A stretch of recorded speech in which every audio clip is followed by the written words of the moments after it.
if you remember last week, we went through this tutorial here. We learned how to make a bunch of like different shapes and forms, and you can kind of create lots of really interesting things with just a simple set of Rhino commands. So today we're going to get a little bit more refined with some of our commands. So we're able to start producing kind of more interesting and more realistic, like real world type things. So what we're going to do today in our tutorial is we're going to take elevation drawings, be it in AutoCAD or like a PDF or a JPEG image. We're going to take elevation lines and start to use them to actually form 3D landscapes like this. So this landscape here, this cube is actually based off of elevations. I'm going to show you how to do all that. I'm going to show you how to do things like adding roads and buildings to that. And I'm going to show you a really cool tool called Flow Along Surface. So if you can imagine, we'll produce this like road network, which we can then kind of project along your surface. So I'll show you how to do that. What else I'm going to show you how to do is I'm going to show you how to use Rhino to get your elevation drawings, which you can then bring into Photoshop or Illustrator or wherever to start rendering and making look a little bit more interesting. But why not? Because you have your like top view, right view, perspective view, you can start to produce your elevation drawings in Rhino too. And just like AutoCAD, Rhino does have the equivalent of a paper space. It's called layout view. And you can set your drawings to scale in layout view and export them as a PDF. So I'll show you how to do all that. So some of this stuff might be like above and beyond what you're asked to do in this exercise for Nadia's class for your assignment. You can choose to use some of these things, but what I'm trying to do now is give you kind of a more practical approach to Rhino as you start using it for your other projects or in the workforce even. But I'm going to keep things kind of basic because this is still a beginner tutorial. Okay, any questions so far? Okay. All right, let's begin. So I'm actually going to start in AutoCAD. I'll open up my Finder. I'll find the AutoCAD drawing that I want to open up. Here it's called Vermont House. I zoom in and it's to scale already. It's elevation lines. I even have the labels telling me how high everything is.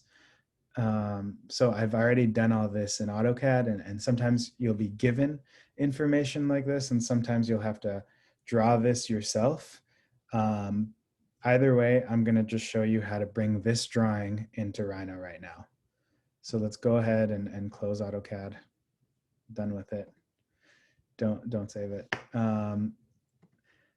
Let's go into Rhino, and I'll go into File, Import, and actually I can find that same drawing as a DWG file, and Rhino recognizes that file instantly, and I can bring it into this drawing. It prompts me with this open AutoCAD file. Everything here is fine. I'm not going to change anything. Model units is in meters. Yes, that's the same as my AutoCAD file, and layout units is in millimeters. Makes total sense. Let's open it up. Okay, so that was pretty easy, right? Like now you can see how you can just open instantly a DWG file in Rhino. And if I zoom in, I can start to see my lines and the labels. Okay, so what I'm gonna do now is, because the green's kind of hard to see, I'm gonna just change the color of the line work to change it to black. And as you can see in my layers panel down here below, my AutoCAD line work was actually brought in the same layers into Rhino, which is really neat. So nothing in here is in layers 1 through 5. Those are there by default. Let's actually delete them. And then actually here are my AutoCAD layers. So the labels are in green and, sorry, the contours are in green and the labels are in yellow, and we can actually change it. Let's make my contours, whoops, just double click that color and let's make my contours black. So just like in AutoCAD, you can change the color of your line work in the model. Okay, now you can see everything. So now what if you don't have this line work in AutoCAD? What if you have it in like a PDF or a JPEG image? You can actually just bring those JPEG images or PDFs into Rhino also. So let's just type in picture here. And you can find an image, for example, this one here, Big Island of Hawaii. You can just bring that in into your model. I just typed in picture, I chose my file, and now in the command line, it's telling me what the next action I need to do is to complete this command. Select first corner of picture. So I'm going to draw my picture here, select my length or the other corner of the picture. I'm just going to put it down there. So that's how I just brought in a JPEG image into AutoCAD. Sorry, into Rhino. I'm going to put this into a different layer. So if we go back down here, I'm just moving, the camera bar because it's in my way for Rhino. Let's just move this to layer 0. And let's call layer 0 base map. Okay. So now my base map for Big Island is here in layer 0. If I go into materials, I can actually change the transparency of this base map to make it a little bit more like I'm actually tracing something. So I'm going to change the transparency down to about that. And then I'm going to select existing contours and I'm going to zoom in. And now I can actually draw line work over top of this elevation drawing so that I can then extrapolate it and make a surface, which I'll show you how to do in a minute. But before I do that, I just wanted to show you how to start drawing the line work. I'd actually just start by typing in curve. And you can just, I'm going to turn grid snap off so it doesn't snap to each of the corners here. Grid snap off. And I'm actually going to just start to like trace this elevation drawing. I'm not going to trace it all. You guys don't need to see all that, but you just have to know how to get from this elevation drawing in JPEG to something like this. So just imagine you'll be able to produce this line work by tracing this. All right, I'll delete that JPEG image for now, and let's go back to this line work. Now, to be able to go from this flat line work to a kind of 3D actual representation of the terrain, we're going to need to increase the heights of these lines, right? Because these lines, we want to bring them to roughly where they are in the real world, right? Because this model is to scale. If I just want to double check the scale, I can type in distance, hit enter. I can specify the first point where I want to calculate my distance and my second point. And it should be about 40 meters. And this distance thing down here says it's about 40 meters. So that's good. So I know that, okay, I'm working in roughly to scale, roughly real world conditions, which means when I export my model at the end, I can export it to scale. Okay, so let's bring each of these elevation lines up to where they actually are in the real world.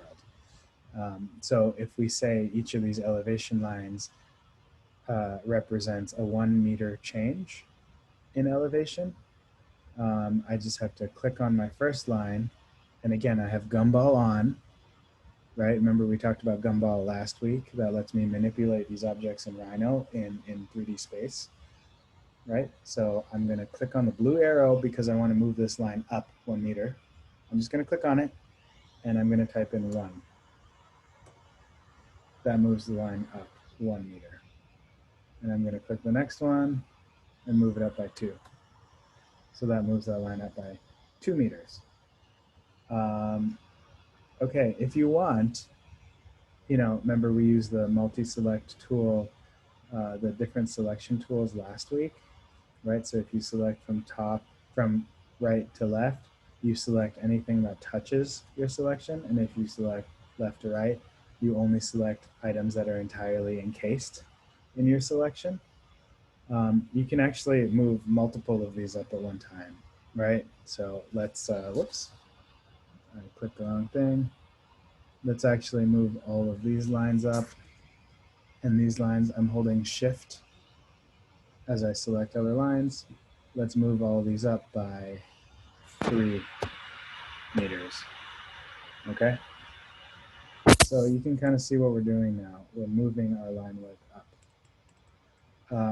It's not perfect, as you can see, because of my selection. I left some line work kind of towards the bottom because these lines were kind of split in half. So make sure when you lift your elevation drawing lines up, you actually get the line to where it needs to be. And before I ask to see if you guys have any questions, I just want to show you the final product of this little exercise for what I'm doing to lift these elevation lines, because I think it'll become more clear. So I'm just going to close that file. I'm just going to delete it. And I'm going to show you this.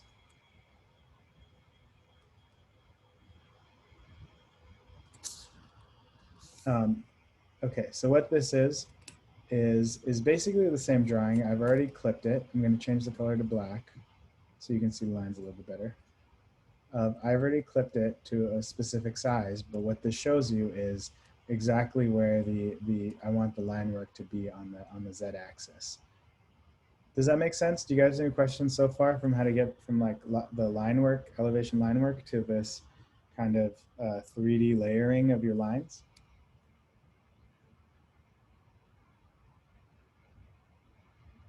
No?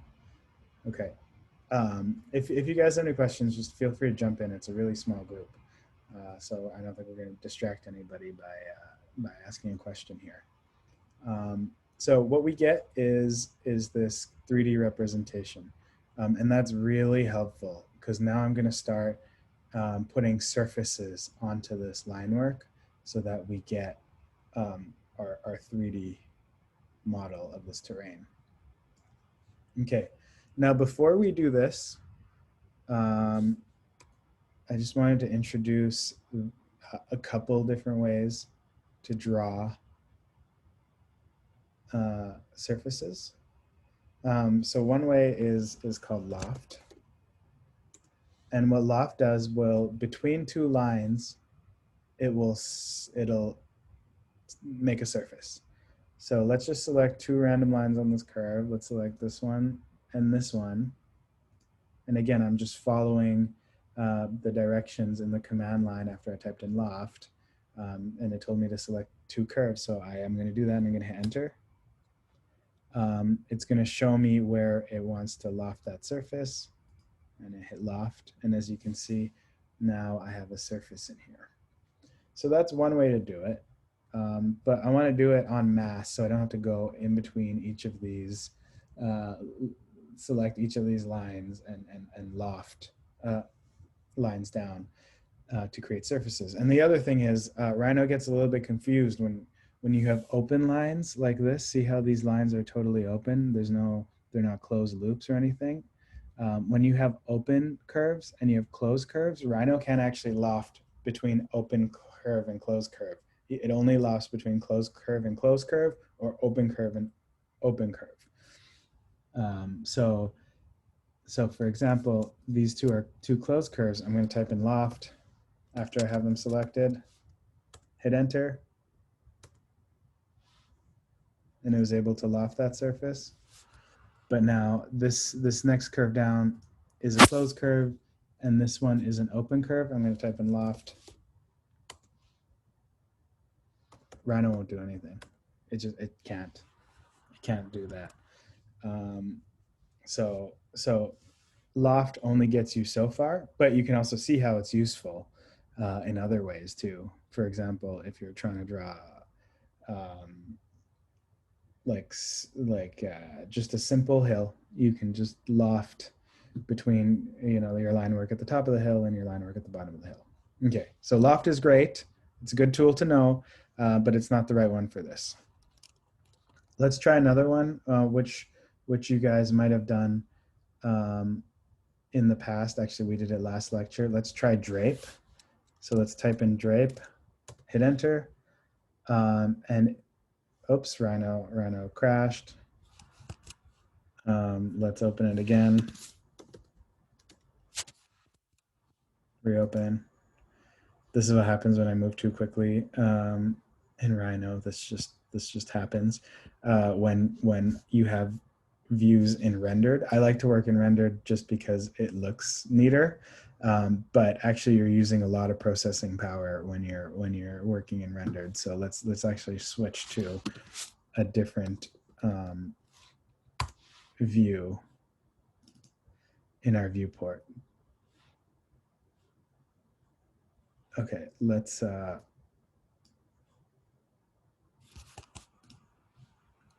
forget about that window for a sec. Okay, so let's change how I'm viewing this image in my viewport.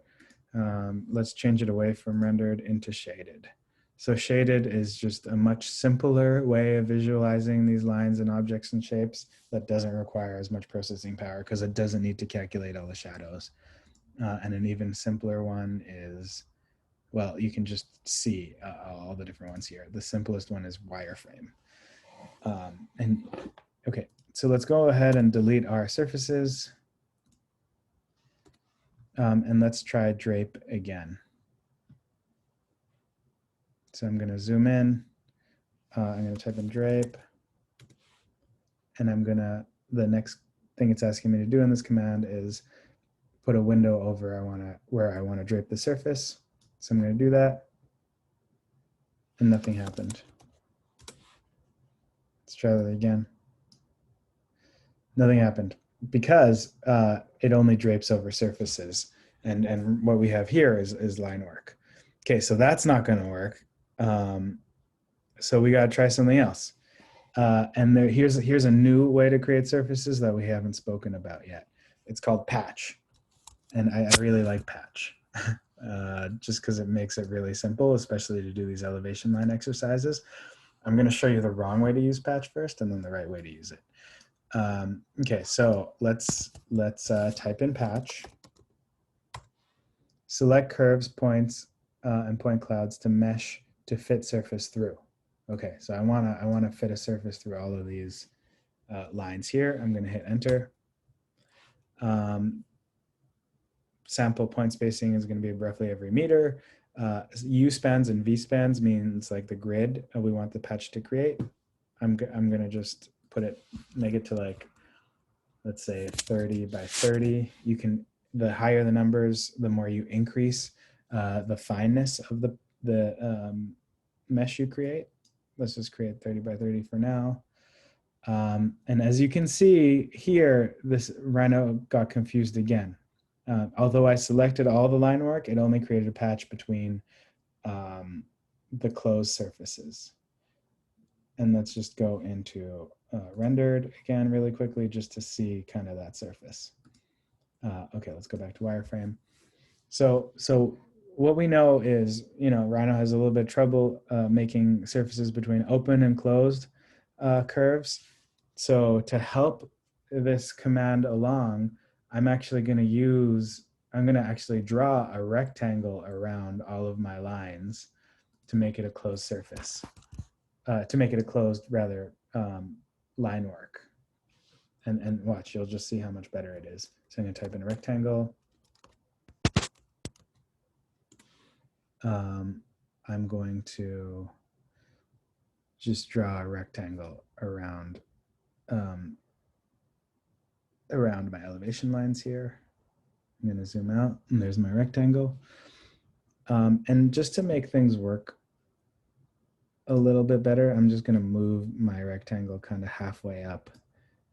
As you can see, I'm in the right view. I'm just going to move it halfway up my elevation lines, just because when I draw a surface, it's going to draw the surface within all of this line work. And if I have my line work all the way at the bottom, it's going to pull my surfaces down to that line, and I don't want to do that. I kind of want to keep all the surfaces kind of ending in the middle, and I'm just going to explain by showing you how that works. Okay, so now I have all this line work. It's enclosed. I'm going to highlight everything, and I'm going to type in patch. Keep everything the same as last time. I'm going to select preview this time, just so I can see where the patch is going to be created. And as you can see, it's actually creating a surface in this whole shape this time. So I'm going to hit enter or OK. And that worked pretty well. And let me go into shaded to see the depth. And actually, I'm going to go into rendered to see a more detailed view. You can see that now, right? Like you can see how we went from having our elevation line work to having these surfaces. And it's pretty darn good. It's not perfect, but it's pretty darn good. And if you play with some of these settings, you can get even closer to the line work, right? So let's go back. Let's highlight everything, and let's type in patch again. Let's make the sample point spacing 0.5.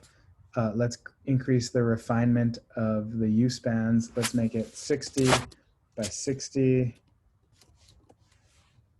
and hit preview. Give it a second to develop the mesh. Hit OK. Okay, now it's even closer. But still, if you zoom in really close, it's not totally perfect.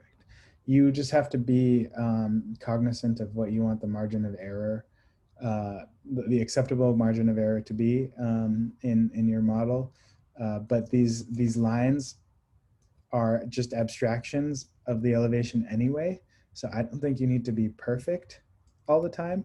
You just need to be close enough, especially for an assignment like the one you're doing now, where you're 3D printing something that's 10 by 10.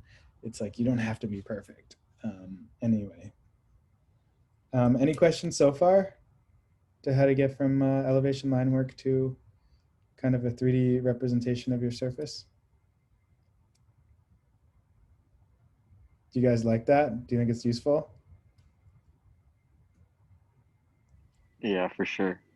Okay, yeah, it's pretty good, and you can see just within a couple clicks now you can create your terrain instead of imagine having to like cut cardboard or paper and layer all these surfaces on top of each other, and that takes hours if not days, and you can do this in minutes, right? Okay, so let's go back to the mirror board and let's see what we want to do next. Okay, so we got here.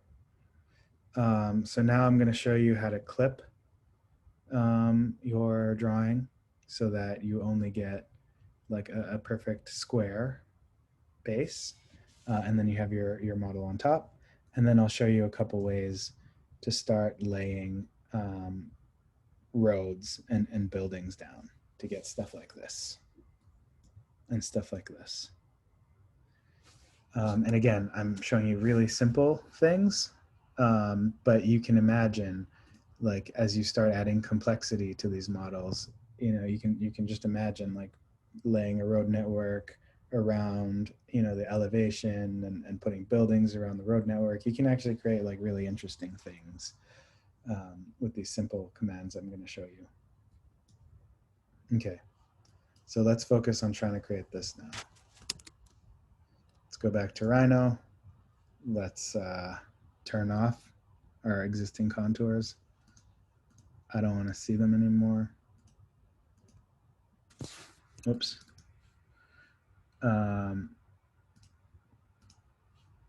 Okay, let's actually move my mesh to a different layer. Let's move it to layer 0, and let's call it surface.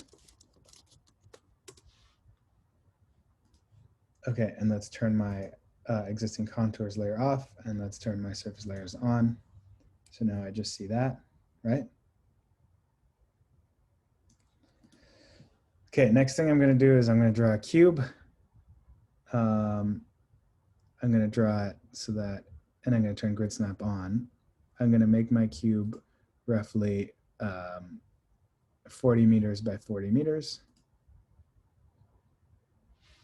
And I'm going to make it, let's say, 40 meters tall. So I'm going to just type in 40 for the height. And then I have this 40-meter cube here, right? I'm gonna, and again, last week I showed you Boolean difference. I'm gonna use Boolean difference. Actually, no. For this case, I will use split. So I'm gonna split this cube by this mesh here.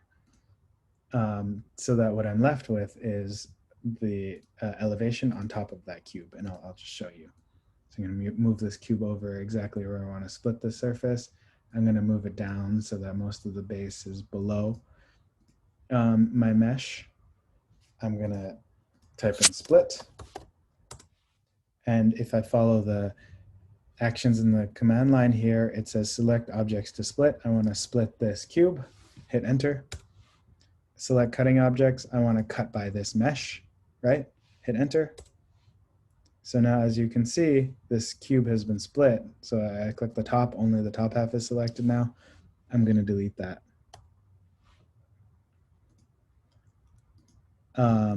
Okay, now what else I need to do here is I actually need to split this mesh by the base of the cube. So all I'm left with is the base of the cube and the mesh. So I'm going to type in split again. I'm going to select object to split. This time I'm splitting the mesh that contains my elevation, hit enter. And I'm going to cut by the base of the cube, enter. And now if I select the outside of the mesh, as you can see, the inside is not selected because I just split it.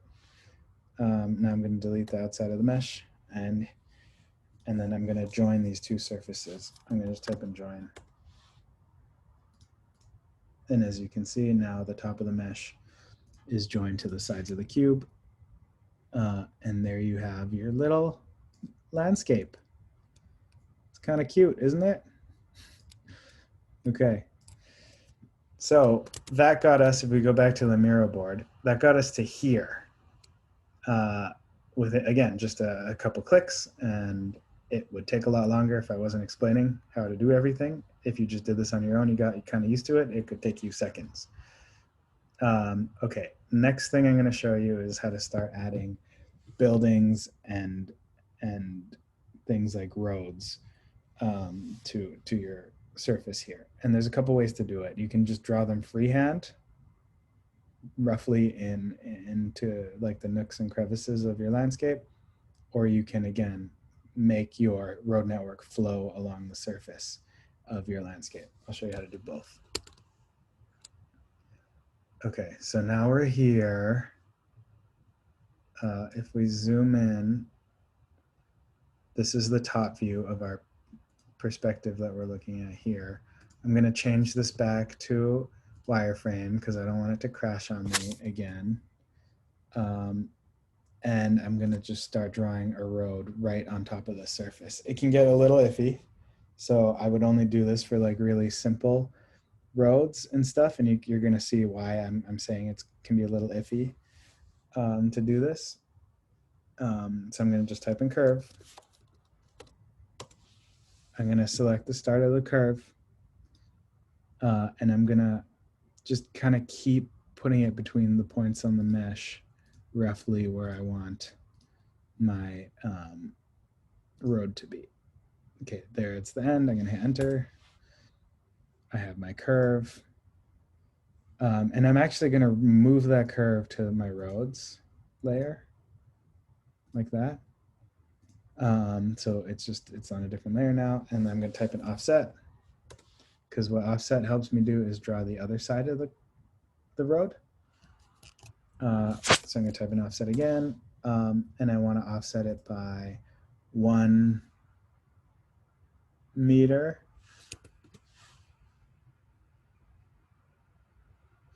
And I want to offset in this direction. Okay, again, let's move that to my road surface. Okay, see, this is what I mean about how iffy it gets.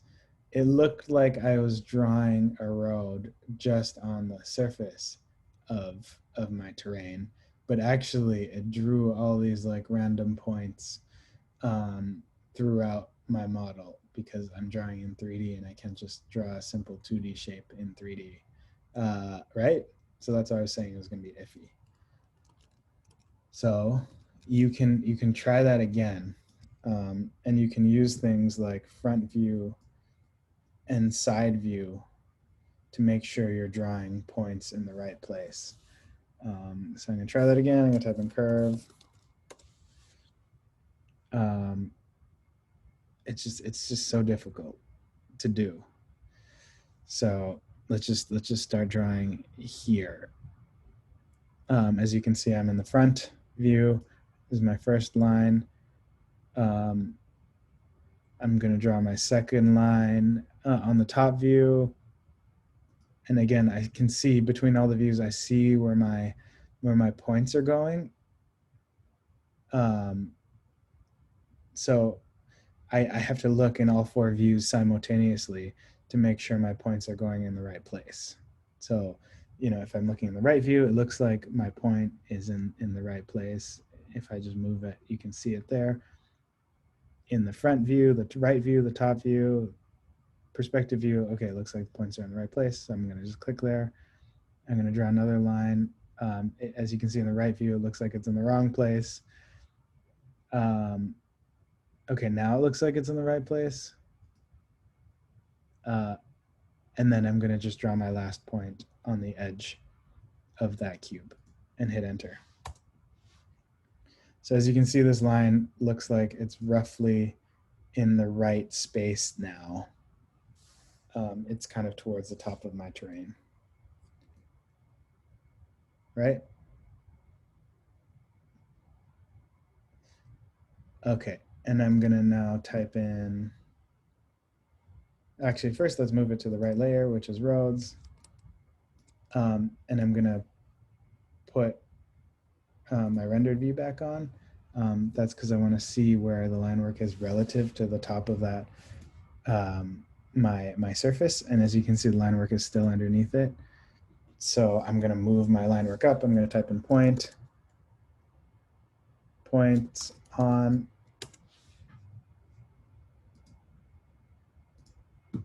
And I'm going to move my line work up so that it's roughly at the top of my surface here. But as you can see, in order to see it all, it's floating above everything. So I'm going to just use the points and the gumball and bring the line work back down. As you can see, this is really finicky, right? I'm showing you this because I want to show you what the alternative is, and you'll be like, oh, the alternative is so much easier. I'm just going to do it that way. All right, let's bring that back down. Okay, and so now roughly we have this like road that looks like it's roughly sitting on the surface of our terrain, right? Okay, so now let's offset this. Type in offset to 1 meter. Great. And let's move that other side of the road to our roads layer. And then let's try typing in planar surface here. That didn't work. Okay, so we're trying to draw a surface between 2 lines. So let's use loft.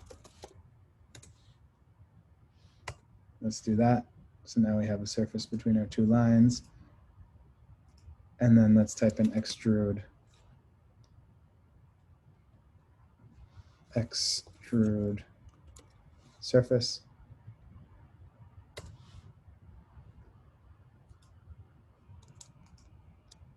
Going to select those surfaces to extrude, and let's pull it down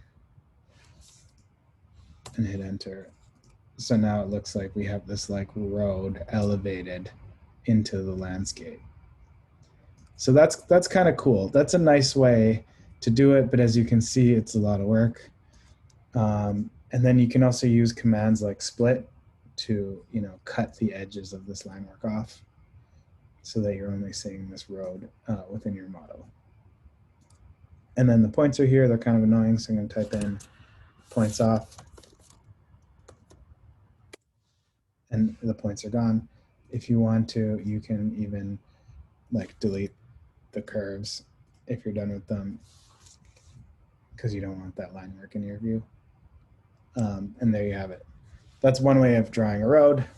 It's quite difficult to do it this way. I'm going to show you another way now. That's so much easier. Okay, let's delete that road. Okay.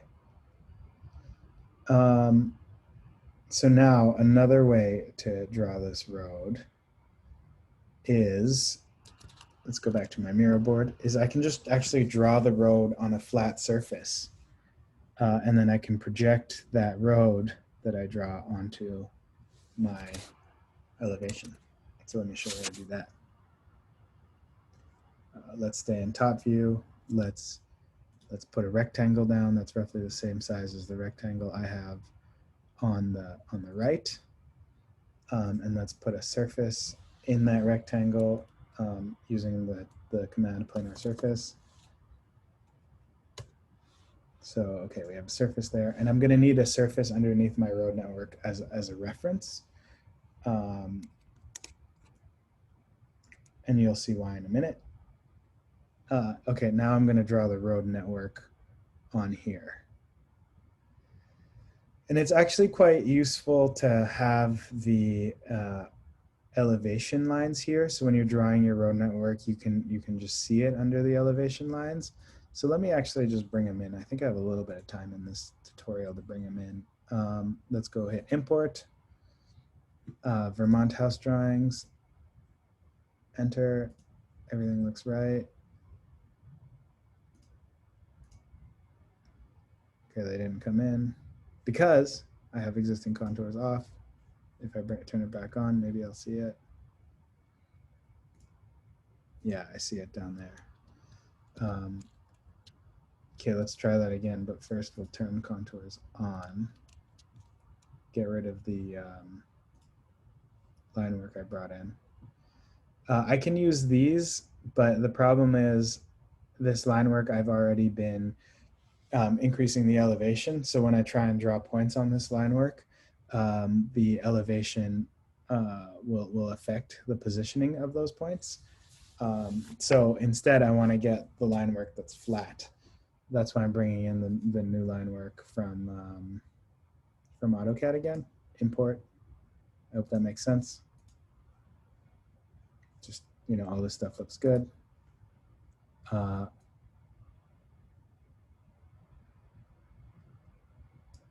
Okay, here we go. And I actually scaled this up so that it would just look a little bit nicer. So I'm just going to type in scale, select base point here, select first reference point there, and I'm going to just like move in everything. That's about the rough scale of this. Let's just pretend it is for now, even though they're actually different. But before we do that, I'm going to just move everything over so I'm completely out of the way. My line work is completely separate. I'm going to just select my my line work for elevation. I'm going to type in scale, and I'm going to scale up this model so it fits that space. Okay, and now, as you can see, I'll go back into perspective. As you can see, I have this flat line work here, and then I have my elevation line work here. And the reason I don't want to draw my roads on the line work that is elevated already is because that's going to affect the positioning of the points. I want to use line work that's flat. Again, that's why I brought this line work in here. Okay, so now let's draw a road on this. So I'm going to select road because I want to draw it on that layer. And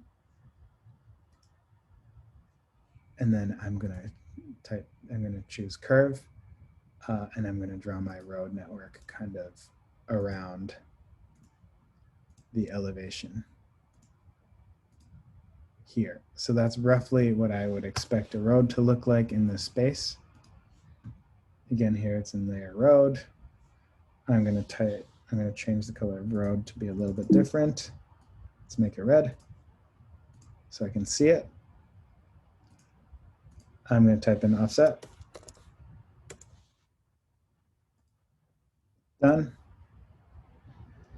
Now I'm going to turn my elevation off because I no longer need it. Now I have this road here.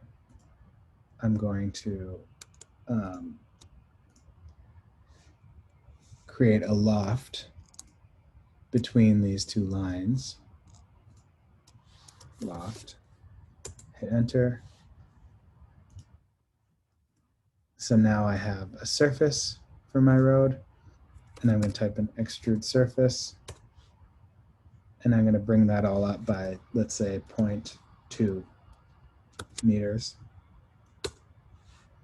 And I'm going to type in, so as you can see, extruding, I guess I typed in extrude curve, not extrude surface.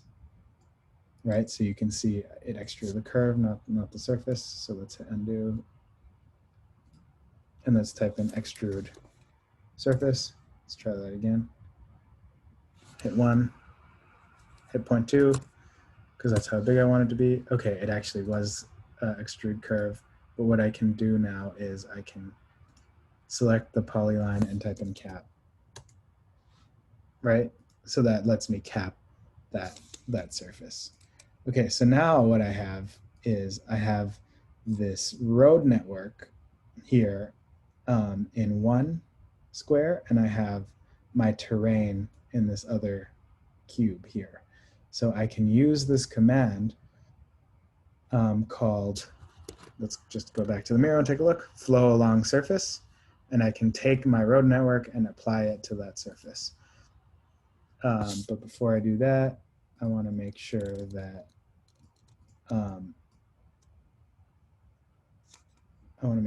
my surfaces are all joined up here. So poly surface and my surface, like it all needs to be one object, right? So let's actually delete the curve because they're confusing. We don't need it anymore. Let's delete that curve. We don't need it anymore. And let's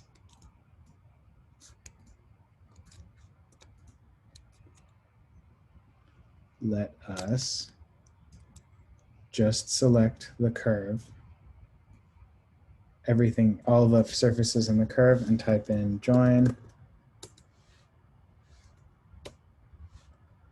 So now all of this, okay, let's actually use the term group.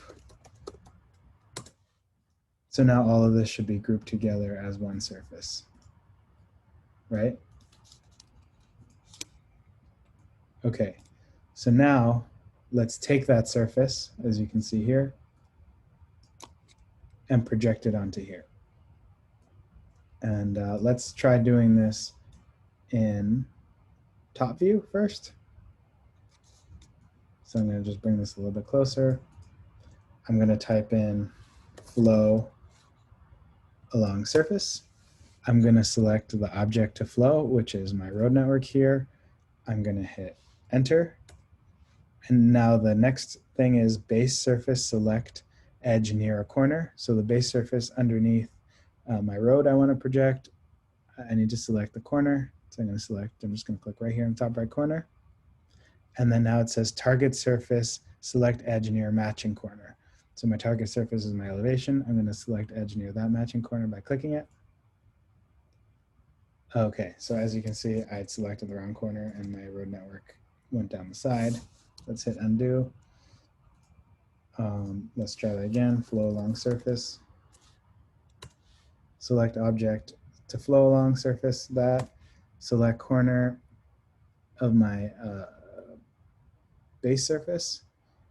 And then select corner of the final surface. This is the surface I want. And it arrived. But the problem is, as you can see, the direction changed. And let's try that one more time. The direction changed because of the arrows. Remember when it was in pink? The arrows I selected. So let's type in flow along surface. Select objects I want to flow. Select base near the corner of my base surface. Hit enter. Let's try that again. Now select, whoops, sorry. I made the wrong click. Let's try it again. As you can see in Rhino, this is just gonna happen if you make the wrong clicks. It's gonna change things. So you just gotta make sure to make the right click. So let's type in flow along surface again. Select objects I want to flow. Select the base point in the matching in the base surface, and then select base point in the matching corner.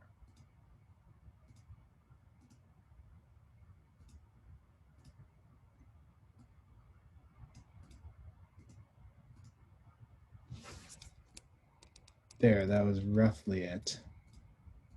And then you can change its position to where exactly you want it. See that? And then again, you can extrude that surface to be as like tall or as deep as you want. And then you can draw lines under that to make it look like, or pillars or whatever you want. Like if you want it to be a bridge, then you can add pillars here just to put it in the right place. And you know, curved surfaces are harder to apply than straight surfaces. This was a very easy application, a straight line onto my surface. And then I actually use Boolean difference to subtract that road network from the terrain here. Okay.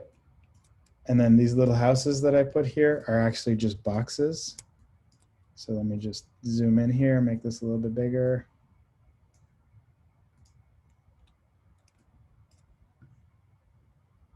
I just have these little boxes that I can draw, and I can just bring them into the landscape using the gumball. See that? And like I showed you last week, you can actually like make A-frame roofs on these things quite easily. I'll just show you really quickly again how to do that. I'm going to use polyline. I'm going to find the midpoint. I'm going to type in mid. And I want to draw the peak of the A-frame roof exactly in the center here. And I'm just going to trace out the rest of the A-frame roof. Hit enter. Now I have the rough shape of my A-frame roof. I'm going to type in explode because I want all the line work to separate. It was a polyline, remember? Now I make it just individual line segments because I want to delete the middle peak of the A-frame there. Now I'm going to reselect all of my lines, and I'm going to hit join. So they're all one object again. I'm going to type in planar surface because now they're one closed object. I can create a little surface in the A-frame roof section here. I'm going to zoom out and zoom in to kind of show you that A-frame surface. And then I'm going to type in extrude surface, and just bring it to the very back of that building. And again, I'm going to type in cap to close that side off. And then as you can see now, I'm going to delete that curve because I don't want to see it anymore. And as you can see, I got this like A-frame roof on my building here, and I can join it. Surface. I can join it to all of this to make it one shape. I'm going to type in. I can join it multiple ways by typing in join, group, or Boolean union. Okay, so now, oh, it didn't all join. So, okay, fine. I'm going to just type in group.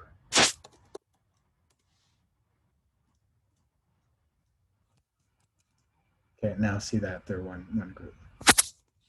Okay. So, any questions so far? I know that was a little dense, but this is where we're getting into like the really fine nuances of Rhino and how you can like start to use terrain and apply your surfaces to that terrain.